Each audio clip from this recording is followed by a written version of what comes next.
ओम नमः श्री महावीराय नमः। श्री द्वादशांग श्रुत देव्यै नमः। आचार्य श्री आदिसागर महावीर कीर्ति सन्मति सागर गुरुभ्यो नमो नमः। प्रिय धर्मात्मन, आज 6 विषय हुए। 6 विषयों में पहला विषय था अनुबद्ध केवली के बाद कोई केवली नहीं हुए, जबकि अनुबद्ध केवली 3 है लेकिन केवली 3 नहीं है, क्योंकि अंतिम केवली श्रीधर माने गए हैं और श्रीधर जो है अनुबद्ध केवली नहीं थे। इसका अर्थ है कि अन्य केवली भी हुए हैं और ये स्पष्ट है कि चतुर्थ काल का व्यक्ति पंचम काल में मोक्ष जा सकता है। दूसरी बात यह है कि श्रुत पंचमी की जो आवश्यकता बताई थी, देखो यहाँ सब विद्वान बैठे हुए हैं और कोरोना के कारण से कई तरह के फ्री काम टाइम है अभी, तो ऐसे विद्वान यदि मेरे सहायक बन सके तो बहुत अच्छा प्रस्ताव मैं रख रहा हूं।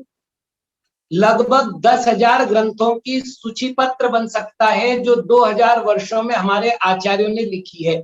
उसका उद्धरण कहाँ है या उसकी प्रति कहाँ है, ये सारा काम करने के लिए मैं तैयार हूं, कर विद्वान मेरे साथ देने के लिए तैयार है। अथवा एक अनुपम जैन जी ने मेरे सामने प्रस्ताव रखा था कि आचार्य परंपरा का ऐतिहासिक क्रम से एक सूचीकरण बने, जितने बन सके उतने सही, लेकिन एक सूचीकरण बने ताकि विवाद ना हो आचार्य कालक्रम को लेकर। यदि विद्वान लोग मुझे सहायता करते तो श्रुत पंचमी के निमित्त से बड़े बड़े आचार्यों ने तो बड़े बड़े ग्रंथ लिखे, हम तो ये सब नहीं कर सकते, तो बहुत आराम से हम इस तरह श्रुत का कार्य संपादन कर सकते हैं। रही बात श्रुत पंचमी और ज्ञान पंचमी, दोनों भिन्न हैं, क्योंकि श्रुत पंचमी ज्येष्ठ शुक्ला पंचमी को कहते हैं और ज्ञान पंचमी माघ शुक्ला पंचमी को कहते हैं। नवीन जिनालय के औचित्य की चर्चा चल रही थी, उस समय बहुत सरल सरल बातों में उन्होंने मंदिरों का औचित्य स्वीकार किया है और इसे कोई प्रतिबंधित नहीं कर सकता, क्योंकि इतिहास निर्माण करना और साथ में युगीन कला का विकास करना, ये दोनों आवश्यकता है।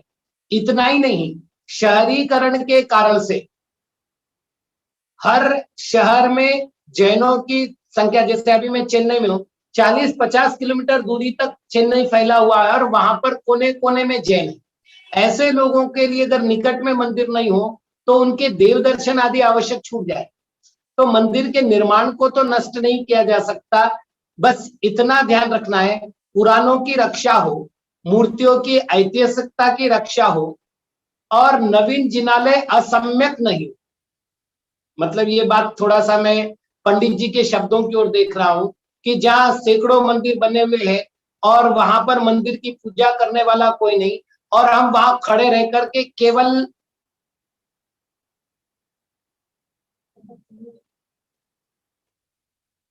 केवल अपने ही नाम की प्रतिष्ठा के लिए नए मंदिर बना रहे हैं।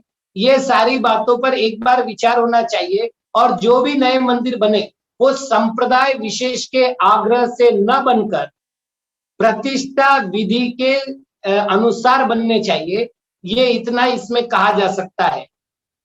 श्रुतावतार श्रुत पंचमी, इसको बोलते समय पता नहीं वक्ता क्या कहना चाहते थे, मैं स्वयं उनके बातों से दिग्भ्रमित हो चुका हूं।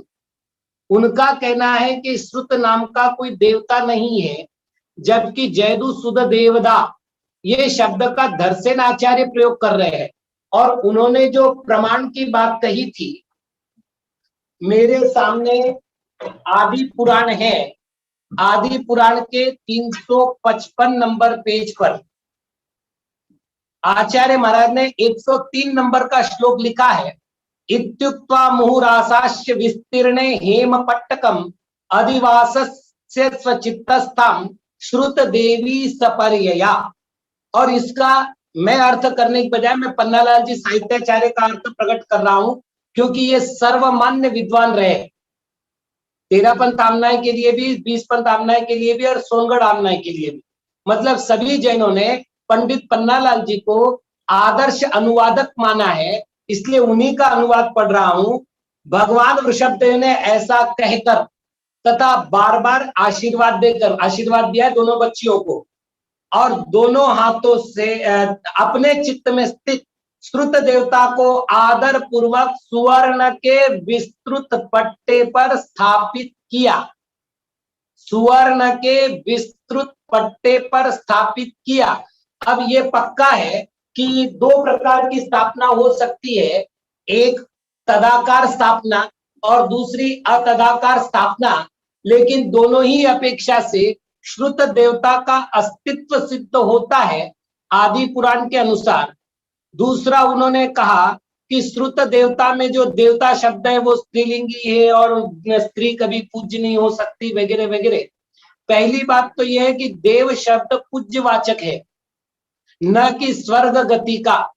आपको एक बात बताऊं, देव शब्द मनुष्य में संबोधन के लिए और मुनिराज के लिए भी हे देव शब्द का प्रयोग कर रहे हैं, तीर्थंकर भगवान के लिए भी हे देव शब्द का प्रयोग कर रहे हैं। ये पूज्यता वाचक विशेषण है। उन्होंने जो शब्द प्रयोग किया था वो किया था, ये काल्पनिक है, व्यंगात्मक है। भैया व्यंगात्मक नहीं है, ये अनवर्थक है।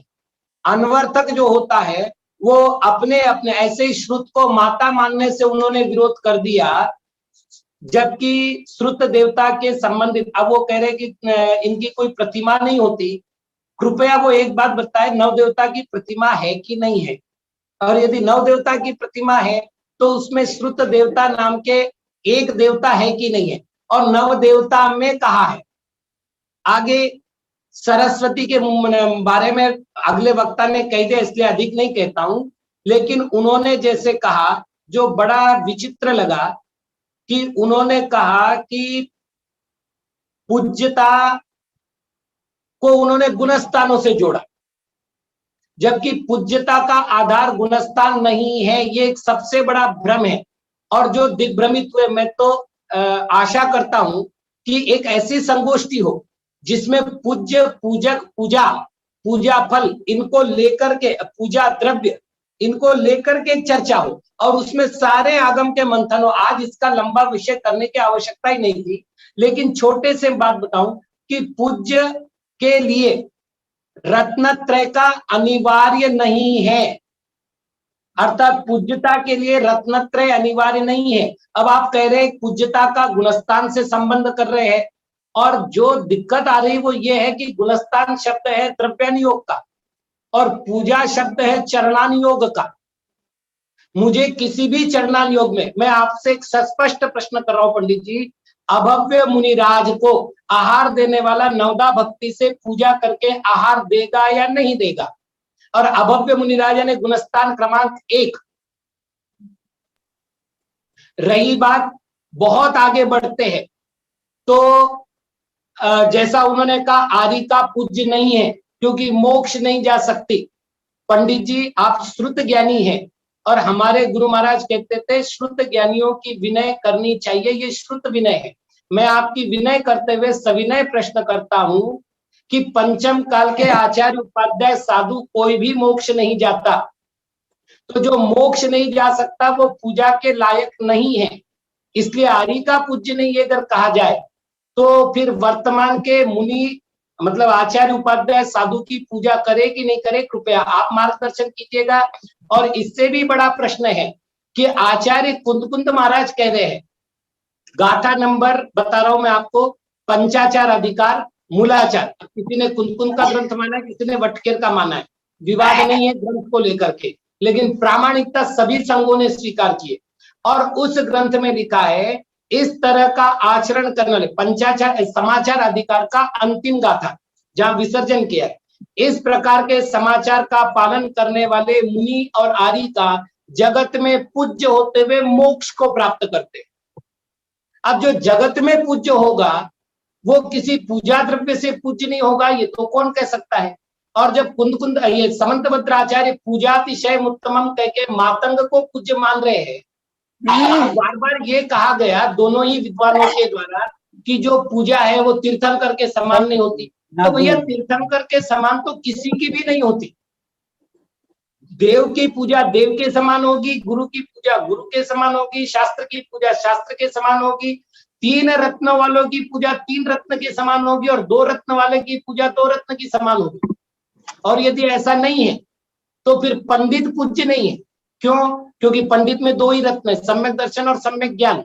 और यदि दो ही रत्न होने के कारण वो पूज्य नहीं है तो फिर दर्शन विनय और ज्ञान विनय का अर्थ बताइए। क्योंकि आचार्यों ने जहां भी परिभाषा की है सभी ग्रंथों में दर्शनम तद्वताम, ज्ञानम तद्वताम, चारित्रम तद्वताम, इस तरह का शब्द प्रयोग किया है। तो दर्शन का अर्थ तो दर्शन हो गया, और तद्वान, संस्कृत भाषा सब विद्वान बैठे, यहाँ पर कोई अनाड़ी नहीं है, तो सब समझते तद्वता मैंने उनको धारण करने वाले।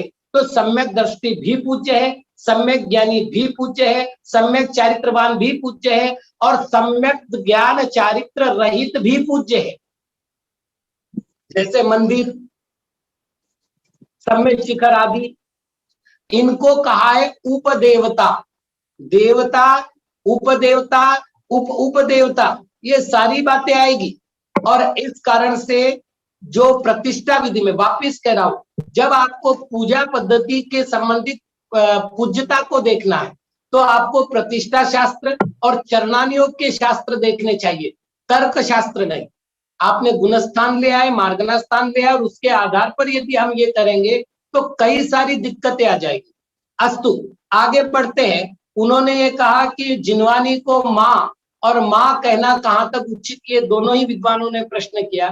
भाई, माँ शब्द पूज्यतावाचक है, और हमारे यहाँ एक आश्चर्य होगा कि गुरु को भी माँ कहा गया, केवल भगवान मतलब केवल जिनवानी को माँ नहीं कह रहे, वहां स्त्रीलिंगी होना आवश्यक नहीं है, और स्त्रीलिंग अपूज्य नहीं है, क्योंकि लिंग पूज्य और अपूज्य का कारण नहीं है।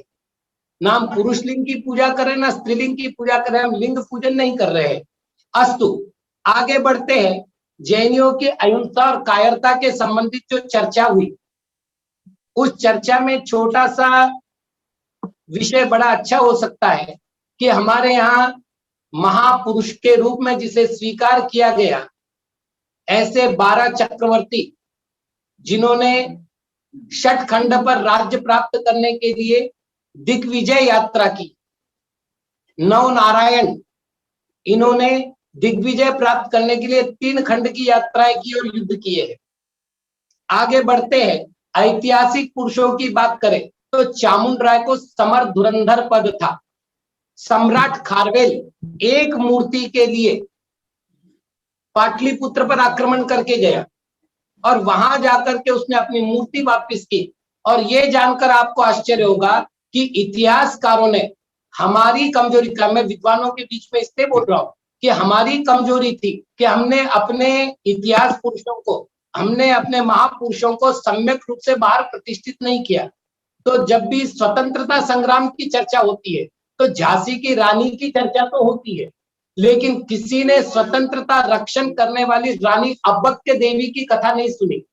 शायद इसमें कितने विद्वान है मैं नहीं जानता, जिन्होंने लगभग 35 बार से अधिक बार पुर्तगाल सैनिकों को हराया है, और कर्नाटक के छोटे से राज्य में रहते हुए उसने अपने पति को तलाक इसलिए दिया था कि उसने पुर्तगाली सेना का दासत्व स्वीकार किया था।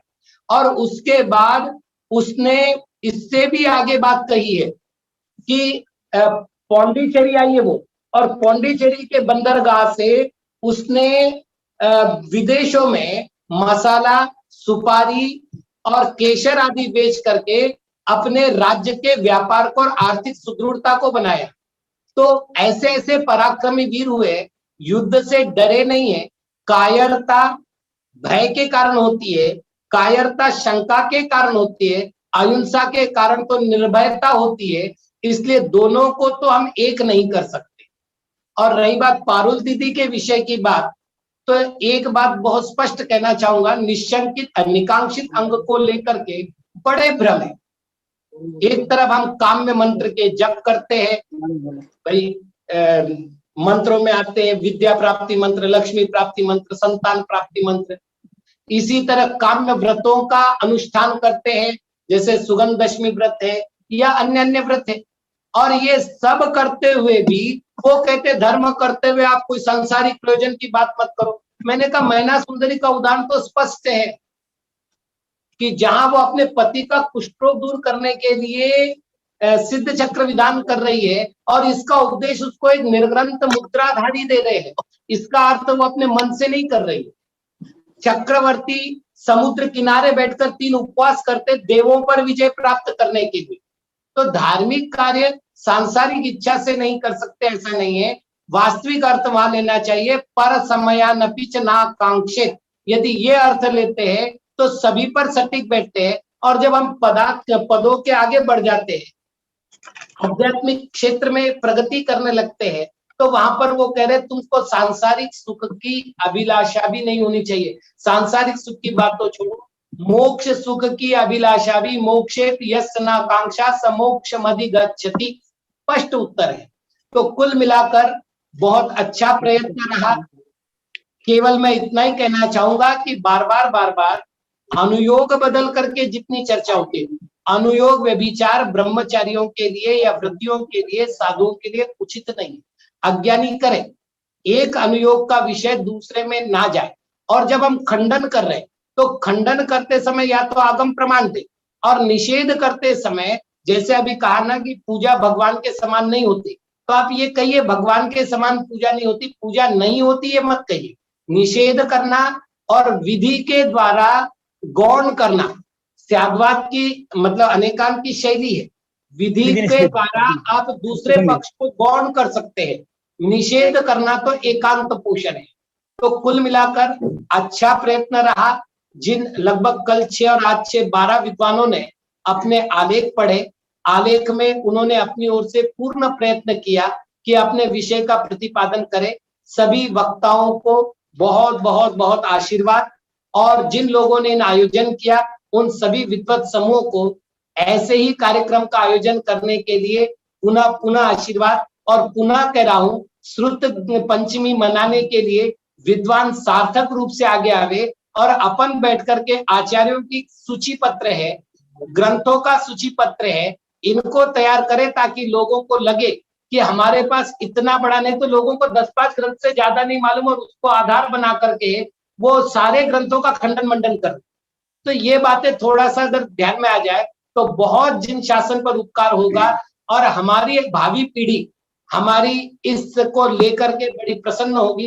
तो आशा करता हूं कि विद्वान लोग स्वयं अपना सहयोग देने के लिए मन से तैयार होंगे और कार्य करने के लिए तैयार होंगे। आज इतना ही। ओम नमः।